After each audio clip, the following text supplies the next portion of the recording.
Olá, pessoal!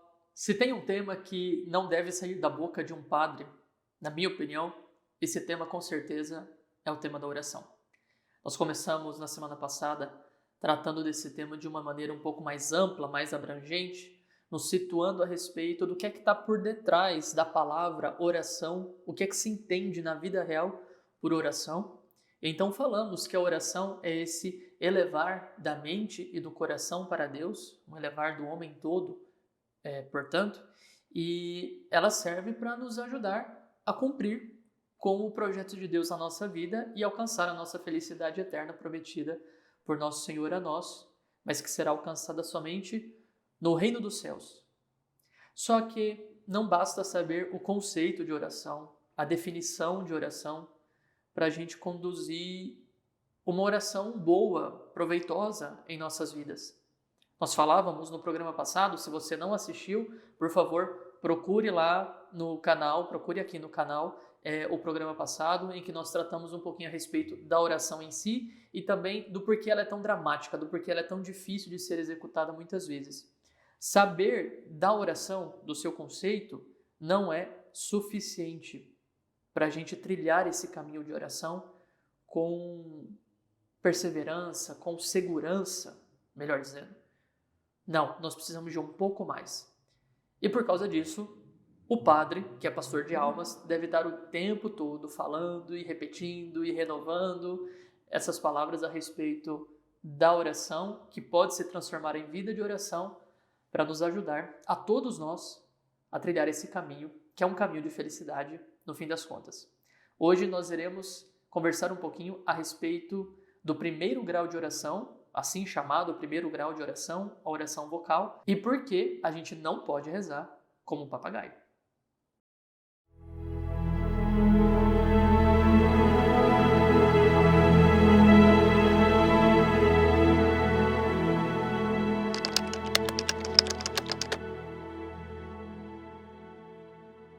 Tem alguns autores da vida espiritual que, quando vão tratar a respeito desse tema de oração, não gostam de falar de graus, porque parece estar passando a ideia de que a oração ela poderia ser encaixada em caixinhas estanques que não se comunicam umas com as outras e que, na verdade, na vida de oração as coisas são mais fluidas, há mais movimento, porque, afinal de contas, oração é um relacionamento com a divindade, é um relacionamento com Deus.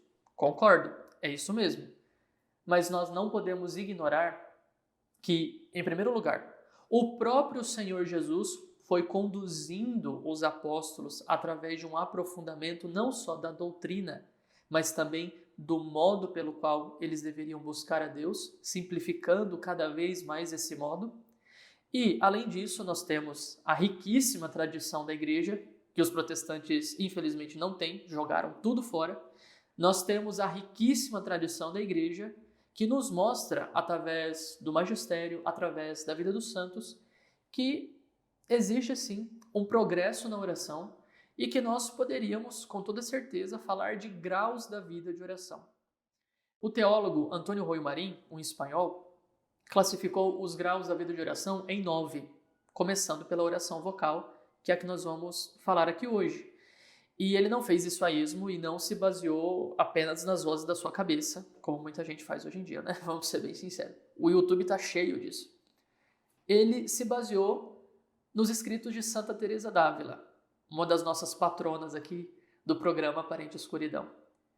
Santa Teresa escreveu um livro para suas irmãs chamado Castelo Interior ou Moradas, através do qual ela quis mostrar que existe uma progressão na vida de santidade, da alma que começa completamente distante, afastada de Deus, radicalmente separada de Deus, na situação de pecado em que se encontra, e que depois, a partir do momento em que recebe a graça e que pode ir crescendo de graça em graça, vai se tornando cada vez mais próxima de Deus, até que essa proximidade se consume no matrimônio espiritual manifestado pelas sétimas moradas, as moradas mais interiores, as mais profundas do castelo interior.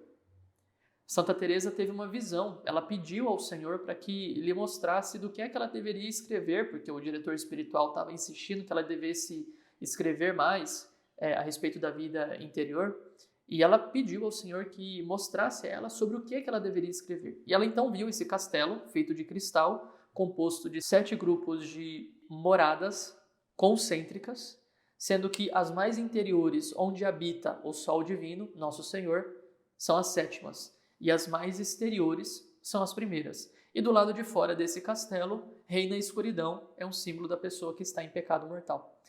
E ela foi trabalhando ao longo de todas essas moradas para mostrar para suas irmãs, ela escreveu isso para suas irmãs carmelitas, mas depois a igreja viu tanto valor nessa sua obra que, inclusive, a fez doutora da igreja. Portanto, a doutrina de Santa Teresa d'Ávila não é somente para a espiritualidade carmelita, é para toda a igreja. Ela é doutora da igreja, ela não é doutora do Carmelo, ela é doutora da igreja. O seu ensinamento é para nós todos. E nesse castelo interior, através desse castelo interior, ela foi mostrando para a gente como é que a alma pode ir progredindo de morada a morada. Os teólogos mais recentes, do século XIX, do século XX, conseguiram enxergar profundas relações entre a doutrina de Santa Teresa d'Ávila, entre essa visão e o escrito que veio posteriormente, conseguiu ver profundas relações entre tudo isso e os escritos teológicos de Santo Tomás de Aquino, por exemplo.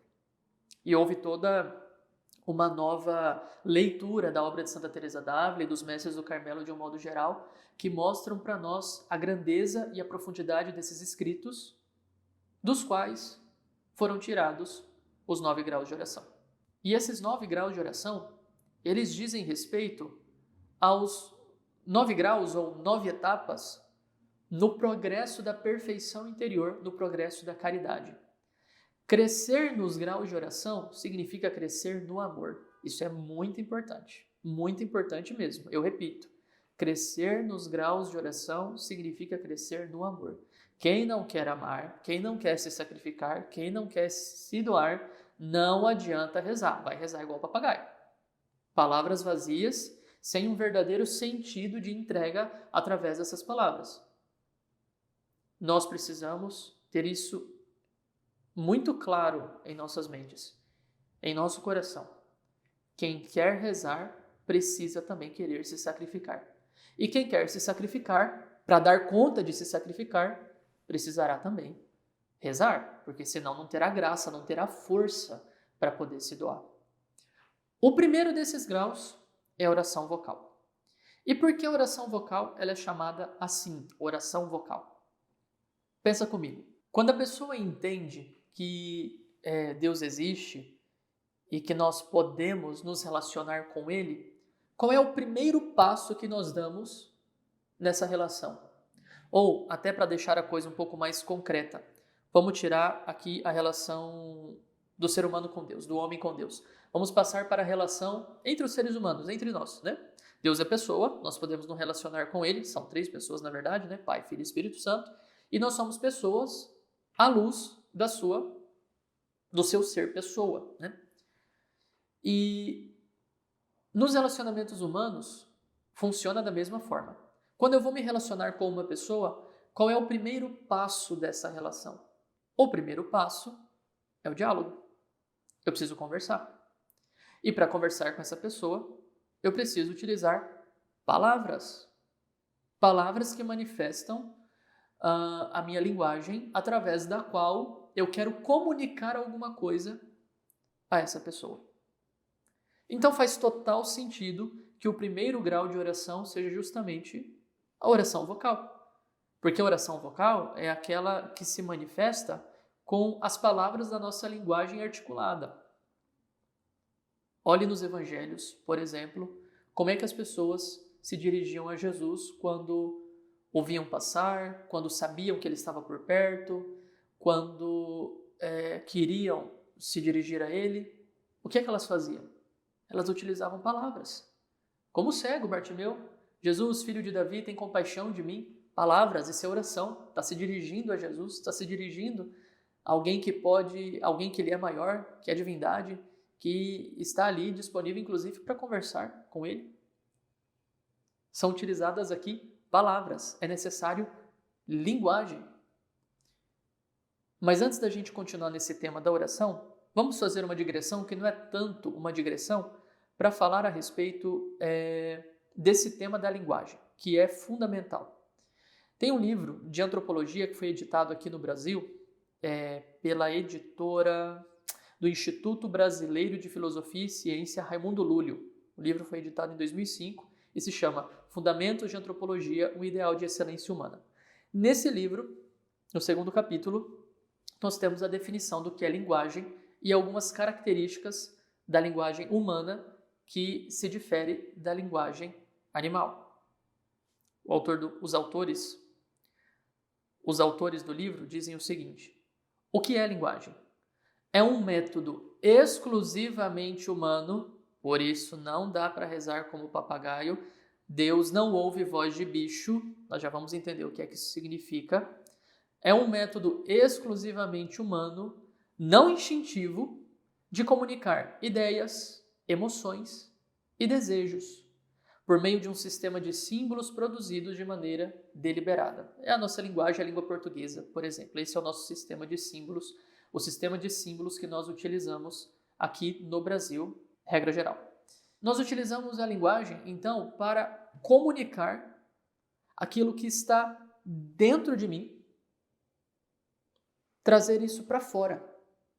E para fora, para onde? Eu vou falar isso para o ar, para o vento, para as nuvens, para a terra? Não. Eu vou me comunicar com uma outra pessoa. E aí a gente começa a perceber que a linguagem tem elementos bastante interessantes de serem notados também, como é o seu elemento social. Porque nós vivemos em sociedade, nós precisamos de linguagem para nos comunicarmos. Até os animais têm a sua própria linguagem. É meio forçado falar que os animais têm a sua própria linguagem, mas assim, só para dizer que existe aqui alguma relação mesmo, né? Mas eles também têm a sua linguagem, o seu meio de comunicação entre si, entre o bando, né? Nós que não somos animais, que somos seres humanos, que temos inteligência, nós utilizamos a linguagem para manifestar aquilo que nós pensamos, aquilo que nós sentimos, aquilo que nós queremos, aquilo que nós desejamos e por aí vai. E fazemos isso para outras pessoas, em situação de relação. Por isso a linguagem, inclusive, cria comunidade. E ela é esse elemento pelo qual o diálogo humano é capaz de acontecer. Eu não posso supor o que está na cabeça de outras pessoas. Eu não posso supor a intenção de outras pessoas. Eu não posso supor muita coisa. Eu preciso dialogar. Eu preciso conversar. Como também eu não posso supor muitas coisas a respeito de Deus. Eu preciso conversar com Ele. Ele quer conversar comigo. Eu preciso conversar com Ele. E a linguagem é esse meio que vai me permitir conversar.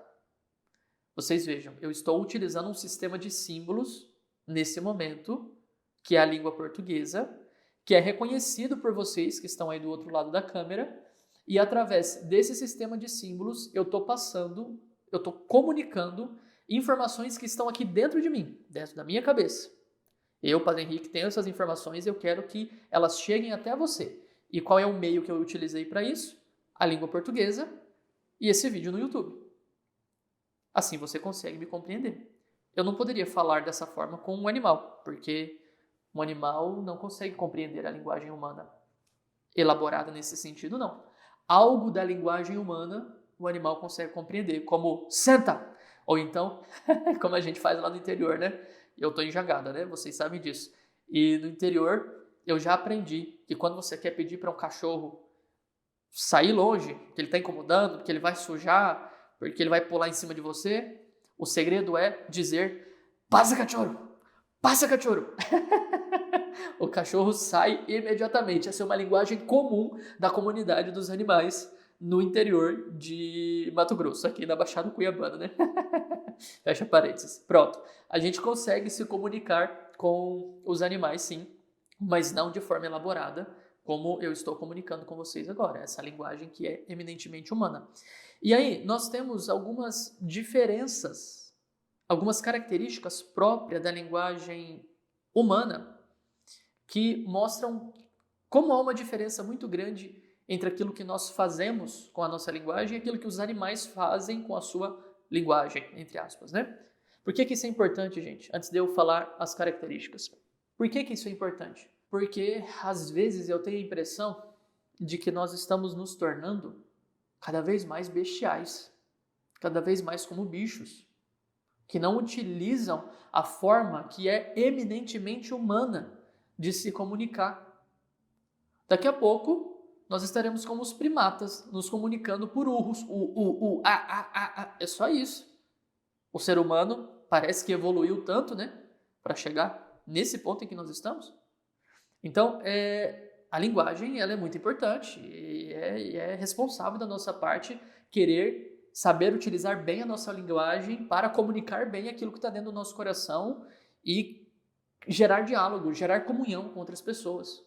Quem utiliza bem a língua, sabe bem a língua que possui, consegue gerar comunhão com outras pessoas, inclusive, né? E quais são as características da linguagem eminentemente humana? Em primeiro lugar, a linguagem humana não é resultado do instinto. Nós temos um desejo instintivo de comer, de descansar, de procriar. A linguagem humana não está aí. Ela precisa ser adquirida culturalmente. Isso já mostra uma grande diferença entre nós e os animais. E, portanto, nós recebemos a nossa linguagem, que se manifesta através da língua brasileira, da língua portuguesa, porque nós moramos no Brasil. Se nós tivéssemos nascido em outro país, nós estaríamos utilizando outra língua, outro conjunto de símbolos para desenvolver a nossa linguagem. Então, essa é a primeira característica. A linguagem humana ela é aprendida culturalmente. E sendo assim, quanto mais nós cultivamos a linguagem, tanto mais nós poderemos nos comunicar com mais precisão, de modo mais adequado com outras pessoas. Segundo ponto, a linguagem humana não é apenas icônica, isto é, ela é mais abrangente, ela não manifesta apenas aquilo que os animais manifestam com a sua linguagem. Fome, sede, cansaço, e sempre da mesma forma, né? Um animal, como um bebê, sempre manifesta da mesma forma as suas necessidades mais básicas, vitais. Um ser humano não. Ele pode, por exemplo, escrever um Romeu e Julieta. Ele não tem a necessidade de utilizar a linguagem daquele jeito, mas ele está utilizando. Como ele pode escrever um funk. Ele não tem a necessidade de utilizar a linguagem daquele jeito, mas ele está utilizando. Isso mostra como a nossa linguagem ela tem uma dimensão de liberdade aí, né? Nós não estamos presos apenas às necessidades mais básicas do nosso ser humano. E, por fim, a terceira característica que eu quero ressaltar aqui para vocês, que mostra a diferença entre a linguagem humana e a linguagem animal, é a de que o número de mensagens da linguagem humana é ilimitado. Nós não conseguimos prever o quanto de coisas nós podemos falar e comunicar aos outros. A linguagem dos animais é sempre limitada. Agora, fechando essa digressão que nós começamos para falar sobre linguagem, tragam toda essa informação para o tema da oração.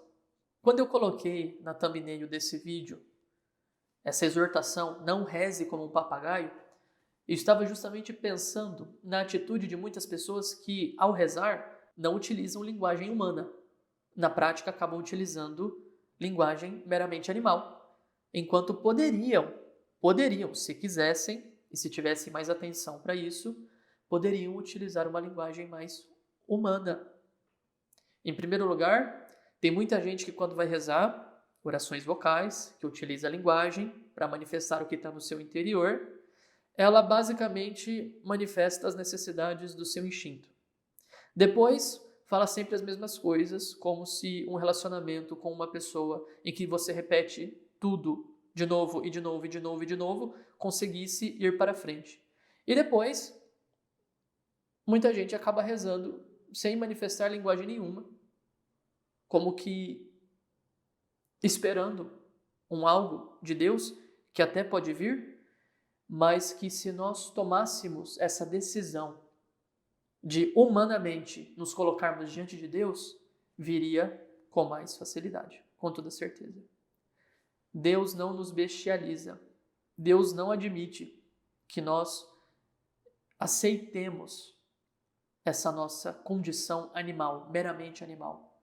O Senhor quer falar conosco como seres humanos, adultos, responsáveis, que entregam a sua vida nas mãos dele.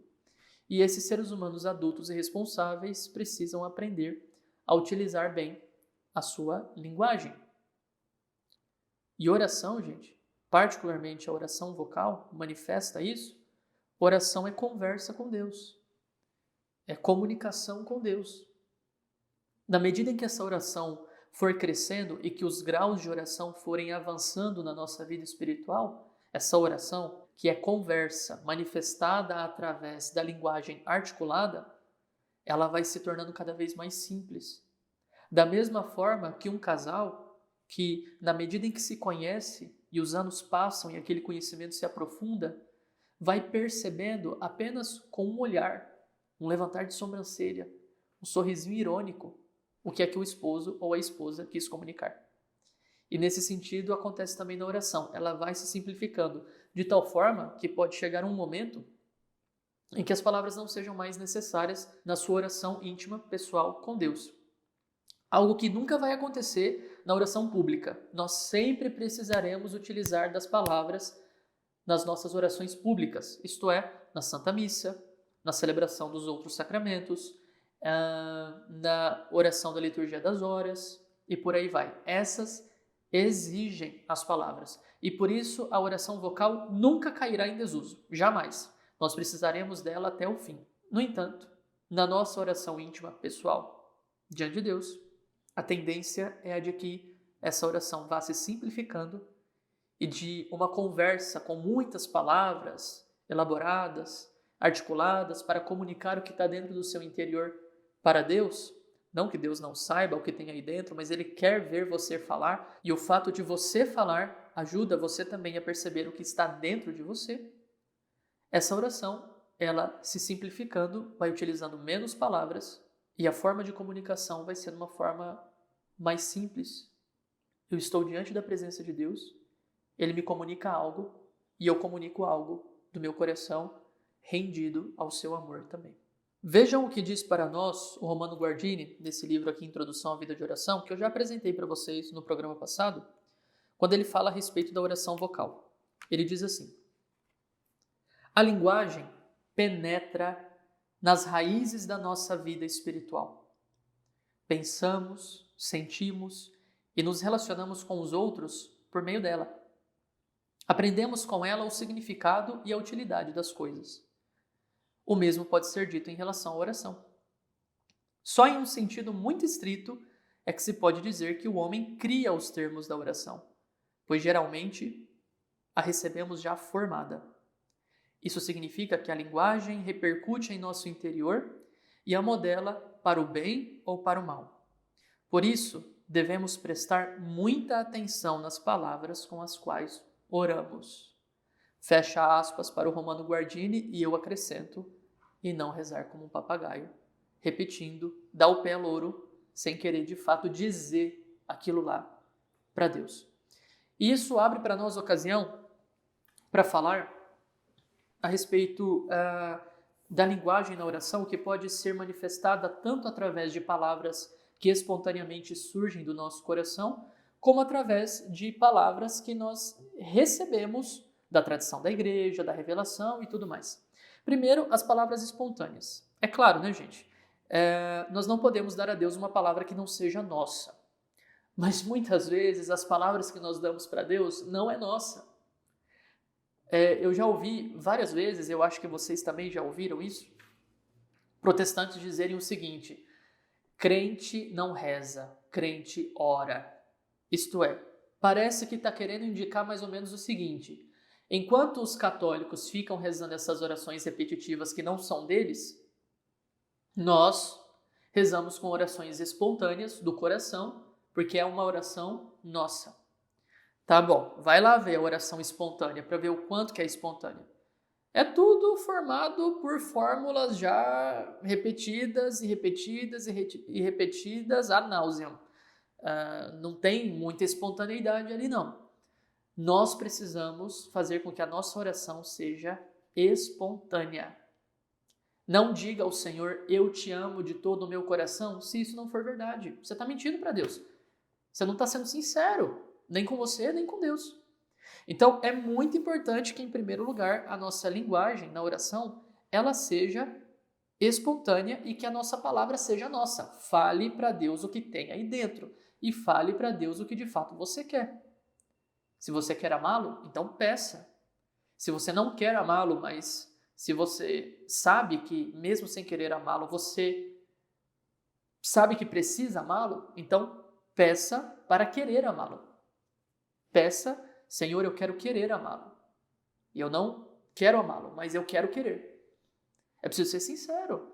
Se nós não formos sinceros diante de Deus, Deus não vai ouvir as nossas orações. É necessária sinceridade aqui radical. E, às vezes, a oração ela surge de maneira bem espontânea do nosso coração, como uma ação de graças, um pedido de perdão, uma súplica. Em outras vezes, há secura total. Isso significa que a gente tem que parar de rezar? Não. Nós temos que aprender a viver também na escola da pobreza na oração. Deus continua se comunicando, Deus continua falando conosco.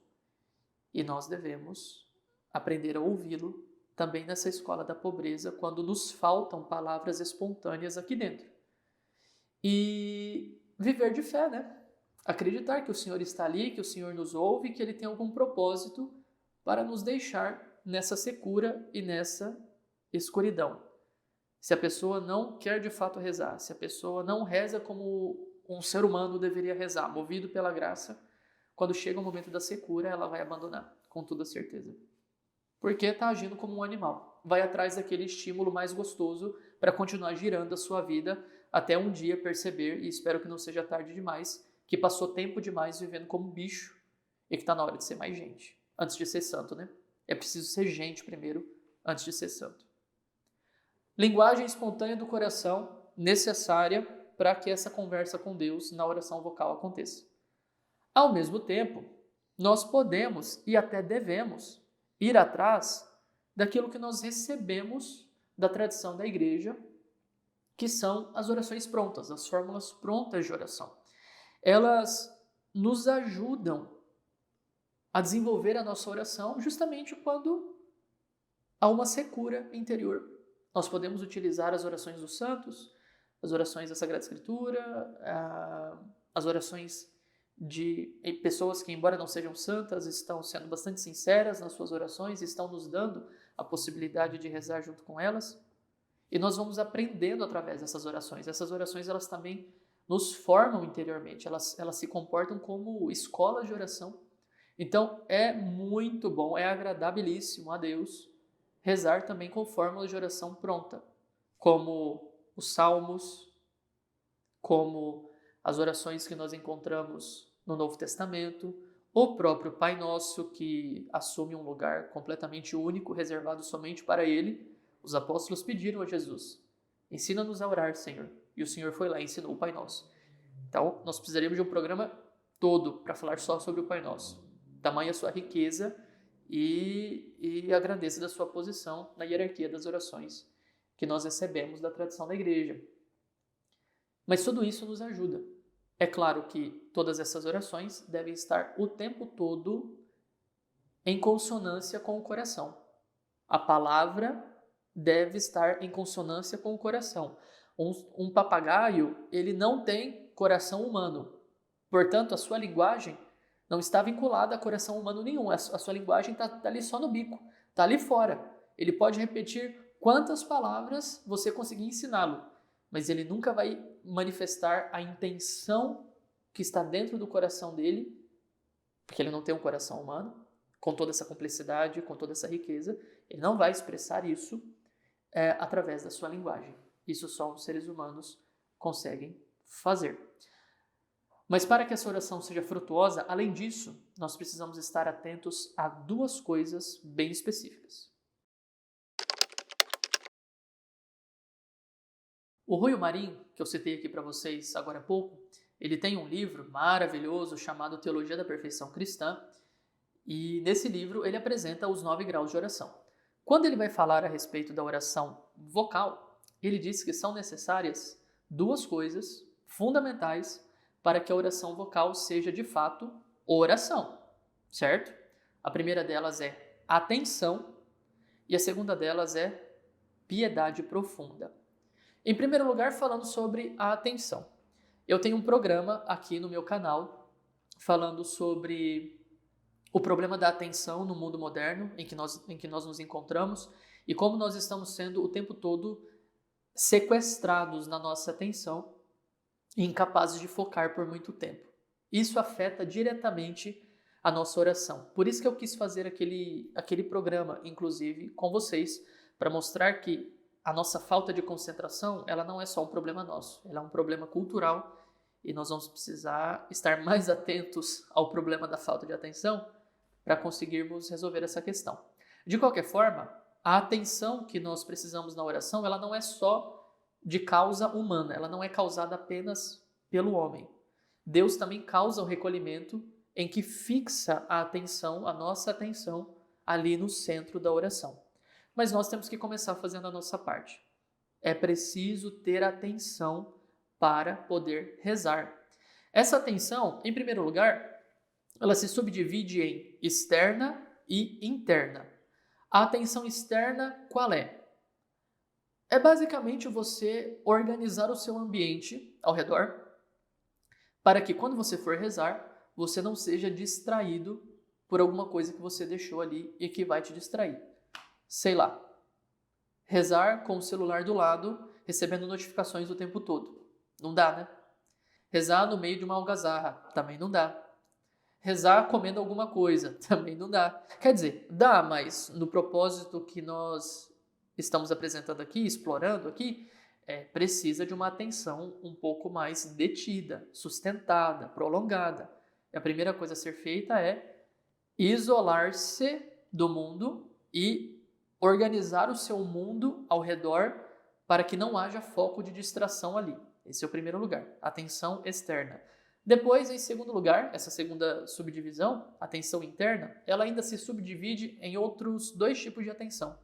Nós poderíamos dizer 3, mas uma é só de modo muito forçado a atenção. Seria atenção habitual, virtual e atual.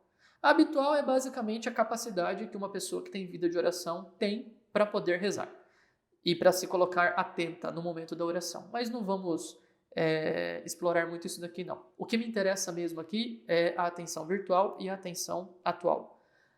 Seria maravilhoso que nós mantivéssemos a nossa atenção sustentada naquele estado de fluxo que eu comentei com vocês lá no programa que eu falei sobre a atenção. Se você não assistiu esse programa, o link está aqui na descrição do vídeo, tá bom? Para ir lá e assistir esse programa depois que terminar esse daqui. Então, seria maravilhoso que nós tivéssemos essa atenção sustentada, focada ali, intensa, nesse estado de fluxo, o tempo todo da oração. Essa é a atenção atual, interior atual, do aqui e do agora. Eu estou presente aqui e agora. Estou ouvindo a palavra de Deus, estou conversando com Deus e estou vendo os movimentos que estão acontecendo aqui no meu interior e por aí vai. Mas na prática, gente, quem começa a rezar, como nós comentávamos no programa da semana passada, percebe com muita facilidade que essa atenção ela é meio dificinha assim, né? Ela é meio dificinha assim de conseguir, né? E que na prática a gente acaba sendo levado, assim, como numa maré alta, imprevista, como num tsunami, nós vamos sendo levados por tudo quanto é tipo de distração que surge na nossa cabeça. E aí, o que é que faz? Vou me confessar porque estou pecando por distração na hora da oração? Ainda não. Você só se confessa de pecado de distração se você deliberadamente quis se distrair na hora da oração.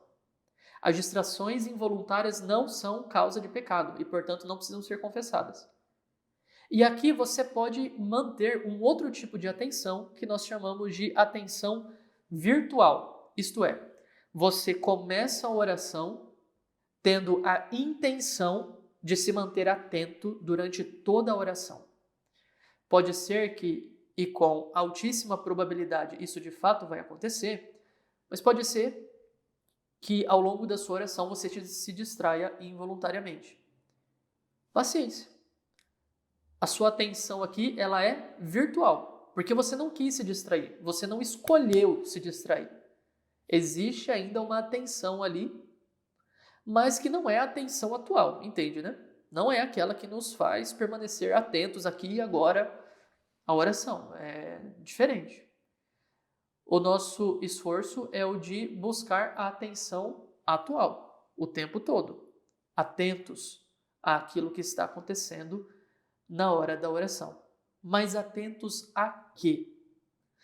E aí nós entramos num segundo tipo de classificação de atenção que o Royal Marinho apresenta para nós na sua obra Teologia da Perfeição Cristã.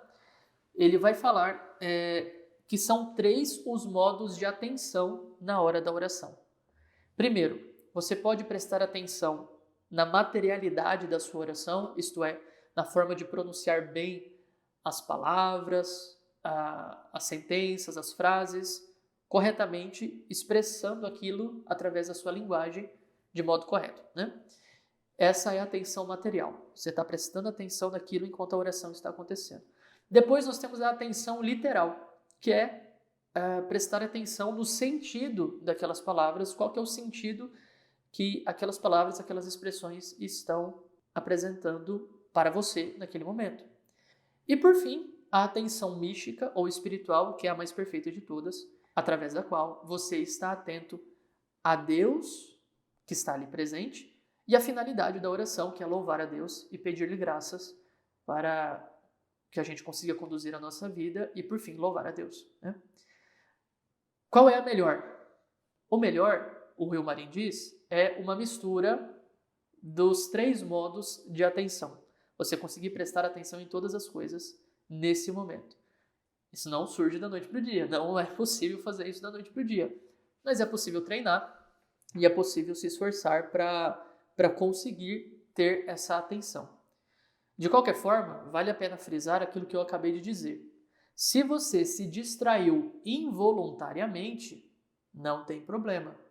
Retome a sua oração vocal e, se for preciso, inclusive, aqui vai um conselhinho de ouro, hein? Um conselho. Escreva a sua oração. Não fique esperando o seu pensamento se organizar para você conseguir falar com Deus, mas, ao contrário, escreva o que é que você quer falar. Tenha um diário espiritual, um caderno espiritual ao alcance da mão. Escreva, passe para Deus o que é que está aí no seu interior, utilizando a linguagem agora escrita para se comunicar com Deus, para entrar em diálogo com Deus. Isso ajuda bastante. Quando o caderno começar a atrapalhar, larga a mão de caderno, deixa ele para lá, solta ele. O que importa é manter a atenção em Deus e não apenas no formato da oração. Essa é a primeira condição para que a oração vocal dê fruto, seja de fato oração vocal. A segunda condição é profunda piedade. Bom, e falando da piedade, que é uma virtude derivada da justiça, dar a cada um aquilo que lhe é devido, a piedade diz mais respeito ao nosso relacionamento com Deus. E dentro da piedade nós temos a devoção, que é essa prontidão em fazer a vontade de Deus, em mudar a vida para se adequar à vontade de Deus, né? E para falar sobre isso, bom, tem todo um mundo da vida espiritual, da teoria da vida espiritual, que nos ensina como viver uma vida de piedade cada vez mais concreta, cada vez mais viva, de fato, né? O que eu gostaria de ressaltar aqui é o seguinte: nós não podemos apenas rezar sem querer mudar de vida. Nós não podemos apenas pronunciar palavras, ainda que sejam muito sinceras, que provenham do nosso coração, como eu pedi para vocês que façam aqui, sem que haja agora um desejo de que essas palavras, uma vez elevadas até Deus, voltem até nós, nos dando força para que mudanças aconteçam no concreto na vida do dia a dia. A piedade ela vai se manifestando na vida como um todo. Ela não pode se restringir apenas ao momento de oração. Uma pessoa piedosa não é uma pessoa que reza bonitinho. É uma pessoa que aprende a orientar a sua vida para Deus, respeitá-lo como pai, honrá-lo como pai e fazer inúmeras coisas que são do seu agrado e que, no fim das contas, acabam nos ajudando também a crescer cada vez mais próximo dessa felicidade como meta que o Senhor tem para nós, né? Por isso, a piedade aqui significa colocar o coração e a vontade em contato com Deus, para deixar Deus agir. E aí, na medida em que a gente vai crescendo na caridade, a vida como um todo vai se transformando também em vida de oração. E não somente orações pontuadas aqui e acolá, mas uma vida como um todo de oração de alguém que quer estar o tempo todo elevando o seu coração, a sua inteligência a Deus, em espírito de diálogo, de relacionamento, para ouvir do Senhor o que Ele tem para dizer e mudar a sua própria vida para corresponder aos seus desígnios de felicidade para si. Importantíssimo, tá? Então gravem isso no coração. Para não rezar como papagaio, precisa de duas coisas. Atenção, pelo menos atenção virtual, mas de preferência atenção atual, e espírito de profunda piedade.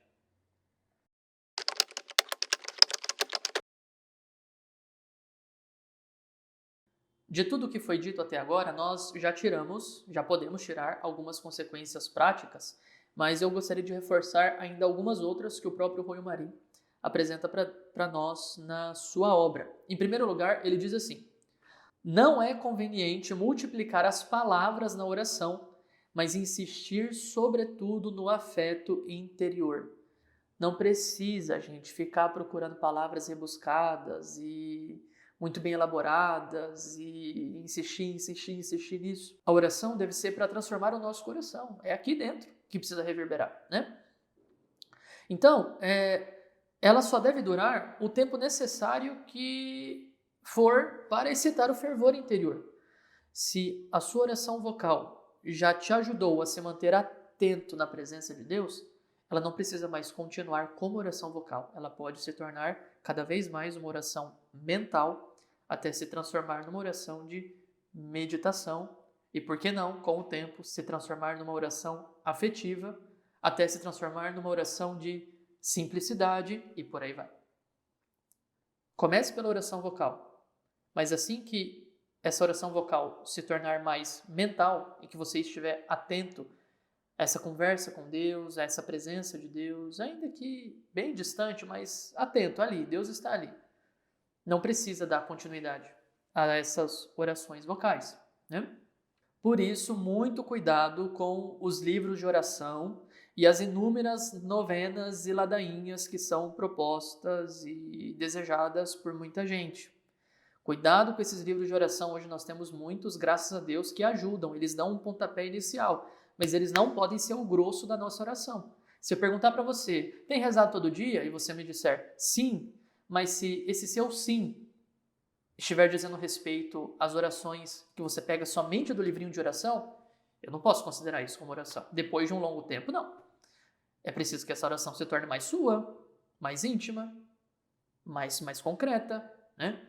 Não dá para ficar só com as orações dos livrinhos de oração, é preciso dar um salto a mais. Depois, a segunda consequência prática que o Royo Marim apresenta para nós.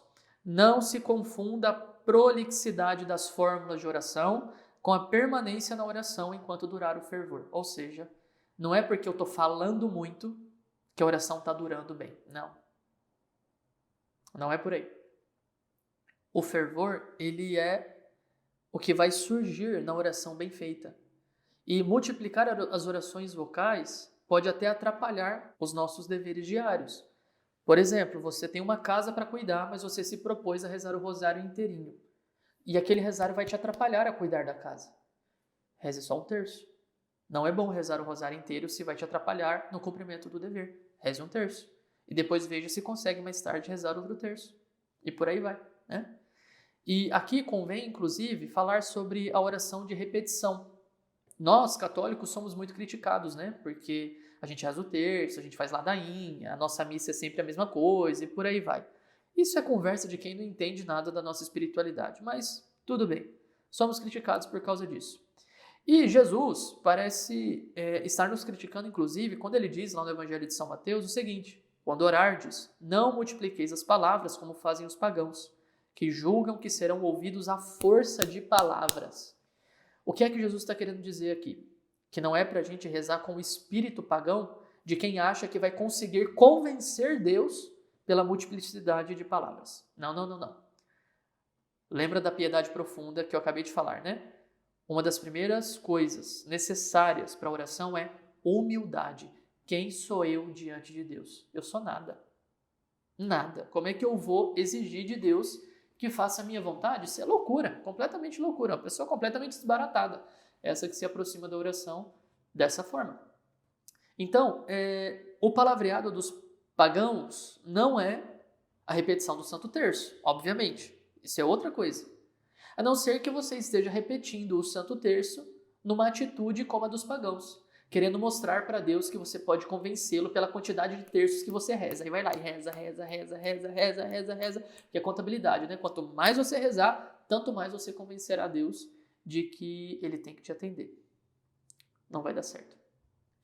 As orações vocais repetitivas, elas servem para criar um ambiente de oração, um clima de oração ao nosso redor, para que o coração possa aos pouquinhos ir tomando parte desse fervor interior que nos faz desejar cada vez mais fazer a vontade de Deus.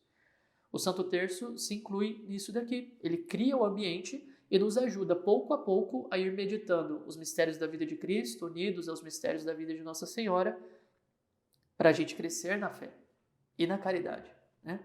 Mas se nós estamos rezando o terço da boca para fora ou outra qualquer oração vocal, que podem ser tanto as de fórmulas prontas quanto as que são espontâneas, só rezando, multiplicando palavras, isso não vai gerar resultado, isso não vai gerar fruto, porque nós estaremos rezando como os pagãos, na mesma atitude dos pagãos. E por fim, não ter medo de abandonar a oração vocal pelo fervor interior quando ele surgir. Isto é, você começou a rezar o terço, se concentrou no primeiro mistério, o seu coração já está bem conectado com o nosso Senhor e você sente um desejo maior de se aprofundar nessa oração, pare o terço ali, não continue, pare ali e tenha esse momento de intimidade com Deus, de espontaneidade, porque essa oração tem muito valor. O Senhor quer se relacionar com pessoas reais. Então pare ali e continue. Se der para rezar o terço mais tarde, termina mais tarde. Mas se não, também não tem problema. O que importa é chegar a essa oração de fervor interior, em que a gente tem um contato mais claro, mais atento ali em Nosso Senhor.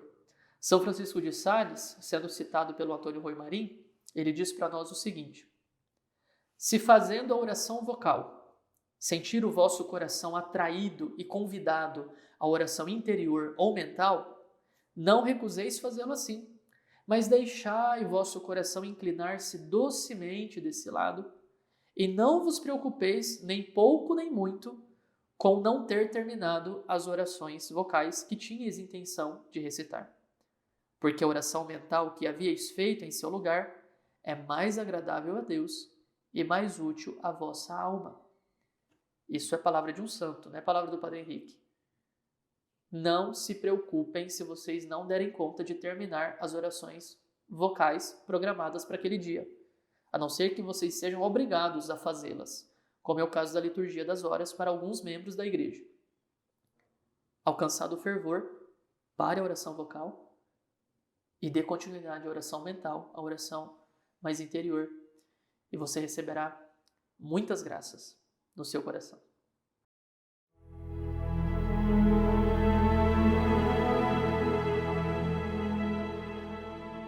Gente, vamos ser bem sinceros, eu sou o suprassumo da hipocrisia, né? Eu falei lá nos primeiros programas que o nosso programa ia ser curtinho, mais ou menos meia hora por semana e tudo mais, uma coisinha básica, virou palestra, né?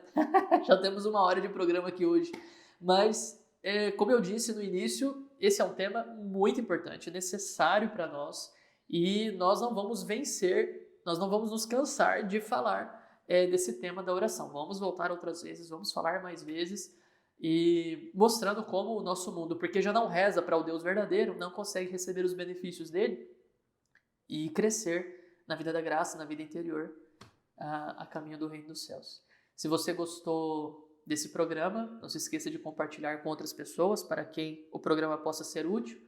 Curta, compartilhe e comente aqui embaixo o que você tem achado dos programas e o que é que você me sugere de temas para programas futuros também. Tá bom? A gente volta a se encontrar na semana que vem, se Deus quiser. Deus abençoe. Em nome do Pai, e do Filho, e do Espírito Santo. Amém. Tchau!